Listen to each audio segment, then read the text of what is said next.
मोहतरम ख़वातीन व हज़रात, शैतान इंसान का खुला दुश्मन है जो इंसान से बुरे काम अंजाम देने की कोशिशें करवाता रहता है। ये वही शैतान है जिसने ना तो अंबिया को और ना ही औलिया को अपने मकरो फरेब से छोड़ा।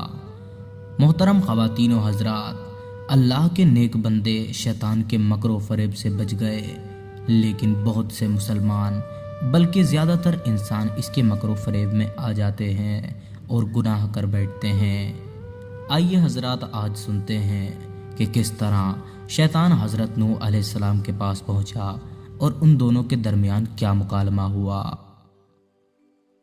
हज़रत सैयदुना नूह अलैहिस्सलाम तूफ़ान के मौके पर जब सफ़ीने में सवार हुए थे तो वहाँ अचानक उनको शैतान नज़र आया। उन्होंने कहा कि तू यहाँ भी पहुँच गया, अब मैं तुझे नहीं छोड़ूंगा जब तक कि तेरा राज मालूम न कर लूँ। उसको हज़रत नूह अलैहिस्सलाम ने पकड़ लिया और फरमाया कि मुझको तेरा राज बता कि तू गुमराह किस तरह से करता है। तेरे पास ऐसा कौन सा रास्ता है जिससे तू लोगों को गुमराह कर देता है। शैतान मरदूद ने उनकी बात को सुनकर जवाब दिया और कहा कि मेरे पास 5 बातें हैं, लेकिन मैं आपको 3 ही बता सकता हूँ, बाकी की 2 बातें मैं आपको नहीं बताता। हज़रत नूह अलैहिस्सलाम को अल्लाह तबारक व तआला की जानिब से वही आई कि इस मरदूद से कहो कि हमें उन 3 बातों की ज़रूरत नहीं है जो तू बताना चाहता है, हमको वो 2 ही बातें बता दे जो तू बताना नहीं चाहता।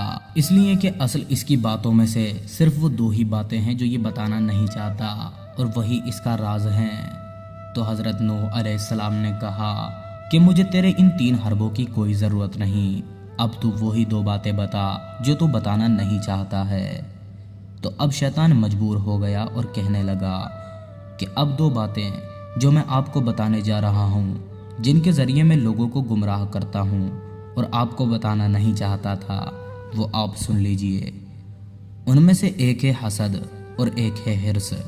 फिर शैतान कहने लगा कि हसद से मैं गिरा और हिर्स से हज़रत आदम अलैहिस्सलाम गिर गए, इसलिए कि जब अल्लाह तबारक व तआला ने हज़रत आदम को बनाया और उनको इल्म अता फरमाया और उनको शान व शौकत अता फरमाई और उनकी शान व शौकत को फरिश्तों के सामने ज़ाहिर फरमाया, तो अल्लाह तबारक व तआला ने फरमाया कि आदम अलैहिस्सलाम को सजदा करो।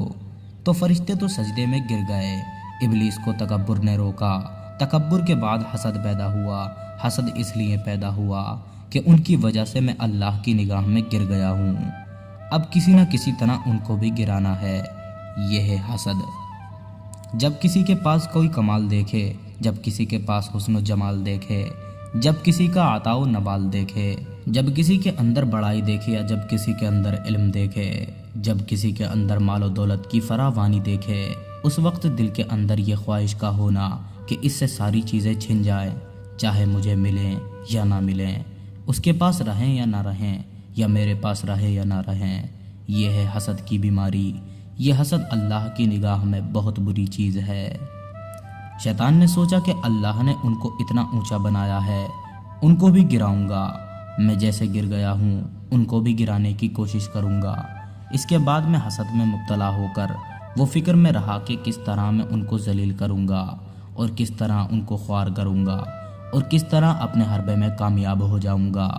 यह है हसद, जिसकी वजह से शैतान गुमराह हुआ था और हज़रत आदम अलैहिस्सलाम को जिस दरख्त से मना किया गया था जाकर उसको खा लिया, इसलिए कि शैतान ने कसम खा खा कर उनसे कहा था कि मैं आपको अल्लाह की कसम देकर कहता हूँ कि इस दरख्त को खाने का बहुत बड़ा फ़ायदा है, और वो ये कि अगर आप इसको खा लेंगे तो कभी नहीं मरेंगे, हमेशा ज़िंदा रहेंगे। उन्होंने कहा ठीक है, ये बहुत अच्छी बात होगी कि अगर मैं इसको खा लूँगा। तो हिर्स में आकर हज़रत आदम अलैहिस्सलाम उसे खा गए।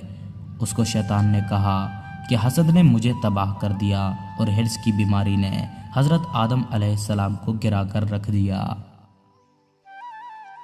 मोहतरम ख़वातीन व हज़रात, अल्लाह तबारक व तआला के महबूब बंदों को शैतान कुछ नहीं कर सकता, लेकिन बहकाने की कोशिश बराबर करता रहता है। वो अल्लाह के नेक बंदे जो दिनों रात उसकी इबादत में लगे रहते हैं, उसकी रजामंदी के लिए अपनी पूरी ज़िंदगी को फना कर देते हैं, वो उनका भी पीछा नहीं छोड़ता। लेकिन रहे मुसलमान, वो उसके हरबों में आ जाते हैं, उसके मकरो फरेब को मान लेते हैं اور کتنے ہی گناہ کر بیٹھتے ہیں۔